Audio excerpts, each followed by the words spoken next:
Hi friends, ఈరోజు మనం mango frutti అయితే తయారు చేసుకోబోతున్నాం. ఇంట్లోనే అప్పటికప్పుడు కలుపుకొని మనం తాగేయచ్చు అనమాట. అది కూడా మనం బయట తెచ్చుకునే మ్యాంగో ఫ్రూటీ కంటే కూడా ఇది చాలా చాలా రుచిగా ఉంటుంది. కొంచెం హెల్దీగా కూడా చేసుకుందాం. ఛానల్ని సబ్స్క్రైబ్ చేసుకొని నోటిఫికేషన్ ఆన్ చేసుకోండి. వీడియో పెట్టగానే ఫస్ట్ మీకే వస్తుంది వీడియో. 4 మామిడి పళ్ళు అయితే మనం తీసుకుంటున్నాం. వీటిని కూడా బాగా పండబెట్టుకున్న మామిడి పళ్ళే, అది కూడా మందేయకుండా మనం న్యాచురల్ గా ఎలా పండబెట్టుకోవాలో కూడా ఆల్రెడీ నేను ఒక వీడియో కూడా పెట్టాను. కావాలంటే మన ఛానల్లోకి వెళ్ళి చూడండి. అలానే ఈ మామిడి పళ్ళు కూడా తీయగా ఉన్న మామిడికాయలు తీసుకోండి. న్యాచురల్ గా పండిన మామిడికాయలు అయితే ఈ ఫ్రూటీకి చాలా చాలా బాగుంటుంది అనమాట.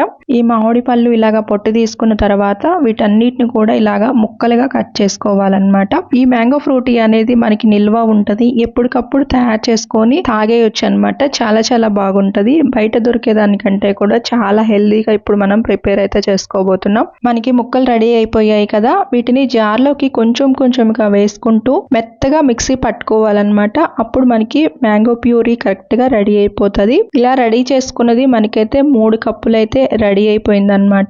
ఇలాగా ఒక గిన్నెలోకి 3 కప్పులు తీసేసుకున్న తర్వాత 1 కప్పు బెల్లం తురుము అయితే మనం తీసుకుంటున్నాము. ఇలా ప్యాన్ లోకి తీసుకున్న తర్వాత ఇప్పుడు 1/2 కప్పు వాటర్ పోసుకొని ఈ బెల్లాన్ని ఒకసారి బాగా కరిగేటట్టు కరగబెట్టుకున్న తర్వాత ఇప్పుడు ఈ బెల్లాన్ని ఒక్కసారి మనం వడకట్టుకోవాలి. వడకట్టుకొని మళ్ళీ ఇలాగా ప్యాన్ లోకి తీసుకోవాలి. ప్యాన్ లోకి తీసుకునే ముందు ప్యాన్ కూడా ఒక్కసారి కడిగేసుకున్న తర్వాత పొయ్యి మీద పెట్టుకొని మళ్ళీ ఆ సిరప్ అనేది పోసేసుకొని గంటెతో అలా తిప్పుతూ ఉంటే కరెక్ట్ గా మనకి కొంచెం ఉడక అనేది వస్తుంది అనమాట. అప్పుడు కొంచెం అంటుకుంటుంది అన్నప్పుడు అది కూడా బెల్లం సిరప్ అనేది, అప్పుడు దీంట్లోకి మ్యాంగో ప్యూరీ వేసేసుకోవాలి. మొత్తాన్ని కూడా ఇలా వేసేసుకొని బాగా కలిసేటట్టు ఇలాగా కలిపేసుకుంటూ అది కూడా హైలో పెట్టుకొని గ్యాస్ అనేది ఇలా తిప్పుతూ ఉంటే మనకి జెల్లీ ఫామ్ లాగా తయారైపోతుంది, దగ్గరకు వచ్చేస్తుంది అనమాట. ఇంకా ఇప్పుడు స్టవ్ ఆఫ్ చేసేసుకోవాలి. ఇప్పుడు స్టవ్ ఆఫ్ చేసుకొని ఇలాగా ప్యాన్ అనేది కింద పెట్టేసుకొని దానిని బాగా చల్లారించుకోవాలన్నమాట. అది మొత్తం కూడా కూల్ గా అయిపోయేంత వరకు చల్లారి పెట్టుకోవాలి.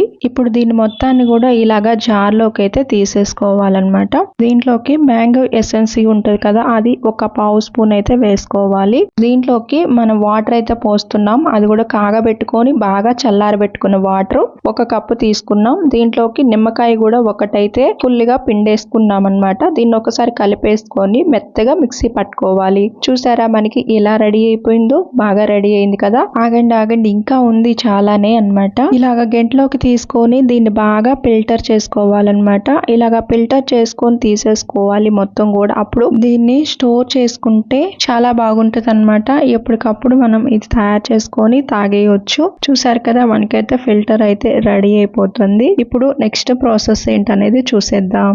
ఇలాగా స్పూన్ తో ఒక్కసారి బాగా కలిసేటట్టు కలుపుకోవాలి. చూసారు కదా, ఫైనల్ గా మనకి ఇలాగా రెడీ అవ్వాలి స్టోర్ చేసుకోవటానికి. ఇలా రెడీ అయింది. ఇప్పుడు మనం గాసీసాలో పోసుకొని ఫ్రిడ్జ్ లో పెట్టేసుకుంటే 6-7 నెలలు అయితే టేస్ట్ అనేది మారకుండా ఉంటది అనమాట. ఇప్పుడు మ్యాంగో ఫ్రూటీ అయితే తయారు చేసుకుంటున్నాం. ఇలాగా ఒక 5 స్పూన్లు అయితే ఈ మ్యాంగో ఫ్రూటీ అనేది తీసుకున్న తర్వాత దీంట్లోకి కూలింగ్ వాటర్ అయితే పోసుకుంటున్నాం. అది కూడా ఇక్కడ మనకి చిక్కదనం కావాలంటే ఇంకా మ్యాంగో ఫ్రూటీ అనేది 2-3 స్పూన్లు ఎక్కువ వేసుకోండి, చిక్కగా వస్తుంది. పలచగా కావాలంటే ఇలాగ వాటర్ పోసుకుని పలచగా తయారు చేసుకోండి. ఇప్పుడు దీంట్లోకి పంచదార పౌడర్ అయితే వేసుకున్నాం. మీకు కావాలంటే పంచదార పౌడర్ కు బదులు బెల్లంని కూడా తురుముకొనైనా వేసుకోండి. ఇక్కడ వాటర్ పోసాం కాబట్టి కొంచెం స్వీట్ అనేది తగ్గిపోతుంది. కాబట్టి ఇంకా చల్లగా తాగాలంటే ఐస్ క్యూబ్స్ వేసుకోండి. చాలా టేస్టీగా చాలా హెల్దీగా మ్యాంగో ఫ్రూటీ అనేది మనకి రెడీ అయిపోయింది. మన ఛానల్ ని సబ్స్క్రైబ్ చేసుకొని ఇలానే ఫాలో అవుతుండండి.